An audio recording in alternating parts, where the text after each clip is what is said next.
Hello, students. Today we'll start with the optional English classes. So, here in the first session of this optional English class, I would like to talk about the poem The Solitary Reaper, written by William Wordsworth. So, here in the introduction to English literature, so it's an unit which makes you to learn about the various concepts which is there in the English literature. Especially, we'll get to know many more writers who are very famous in the literary world. So, one among them is this William Wordsworth. So, especially, he belongs to the Romantic age. We say the Romantic age for the 18th century.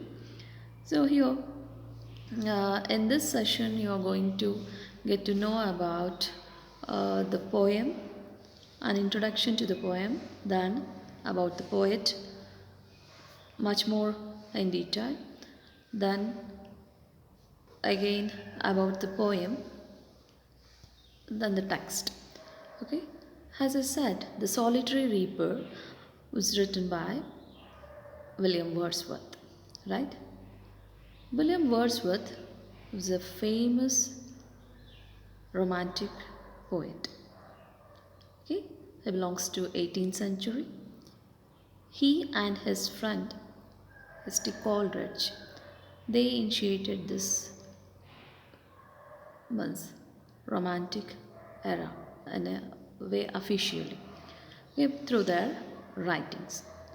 So here, especially regarding the poem and the poet, when we have to give an introduction, this poem, Solitary Reaper, which is considered as one of the best poems of William Wordsworth, it was written in 1803. So Wordsworth's Scottish tour and the autumn of 1803 produced many beautiful poems. So this Solitary Reaper is one among them. And this is also a famous one, as I said earlier. But it was published in 1907. Okay?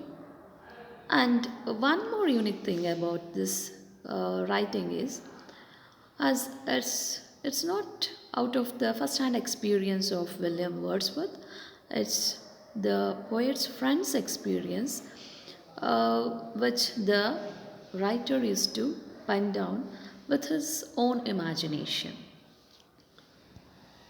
Okay, so that's the uniqueness of the writing or publication of this poem. Moving towards more details, to know more details about William Wordsworth. William Wordsworth was born in 1770, okay, in England, and he was educated in grammar school, then also got education at St. John's College, Cambridge. He was greatly influenced by the ideas of French Revolution. Especially this romantic period started at the time when this French Revolution and the industrialization uh, was in a way big. Okay, so this revolutions or movements fired his imagination and creativity. So these writers, the romantic writers, they tried to give a call to the whole society to what to look back towards their nativity or nature, and not to means migrate from the village side to the city side, or not to destroy nature or the environment, and even not to means lose their innocence. These all the concern they had actually in their writings. So here his means well-known poems are Tintin Abbey, Ode on Intimations of Immorality, The World is Too Much with Us, The Prelude, Lucy Songs, Daffodils, etc. You might be familiar with some of these poems, like The Word is Too Much with Us and Daffodils. Those are very beautiful poems which talks about the nature. Actually, the main theme Wordsworth concentrate in his poetry is regarding the nature. Okay, is also said to be the nature poet or the priest of nature. Uh, like this, means we can get to know more about Wordsworth in connection with nature. And as I mentioned earlier, along with his friend S.T. Coleridge, he published lyrical ballads, which inaugurated the Romantic movement in English literature officially. And he is often called as a high priest of nature. Why? Because nature is very much existed in all the poems of William Wordsworth. Then, yes, look at here. This is the most handsome Wordsworth and his most famous anthology of poems, which was published in collaboration with S.T. Coleridge, that is Lyrical Ballads, in 1798. Okay, this is regarding the writer and a kind of background to the poem. Now, we'll come down to the poem itself. About the poem, before going to get to know what's there in the text of the poem, we should know what the writer used to concentrate on and what he tries to tell in this poem. So, that Solitary Reaper is a remarkable poem, as I mentioned. It illustrates Wordsworth's theory of poetry. Yes, theory of poetry. When we talk about Wordsworth, we should know what he contributed to the world of literature, what all the theories is, uh, he in a way put forth. So his theory of poetry is very famous, and he concentrates more on the simple diction and concentrating on the life of the common people. These are the things what he believes, and he wants to what concentrate more on what the poet used to say and how he conveys to even a layman. Okay, it should be understood even by a layman. So he strongly believed that humble rustic life was best suited to poetic treatment because simple villagers lived close to nature and their life was free from the influences of the city life. So that's why he always used to pick up the themes from the rustic life of the village and nature.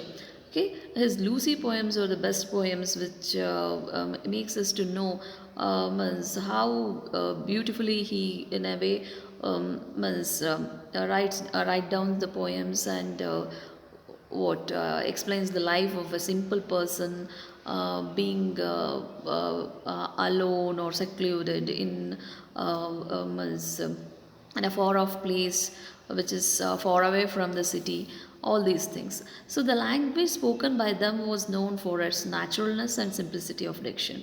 So why he chose simple diction? Because he feels that it should reach the common man.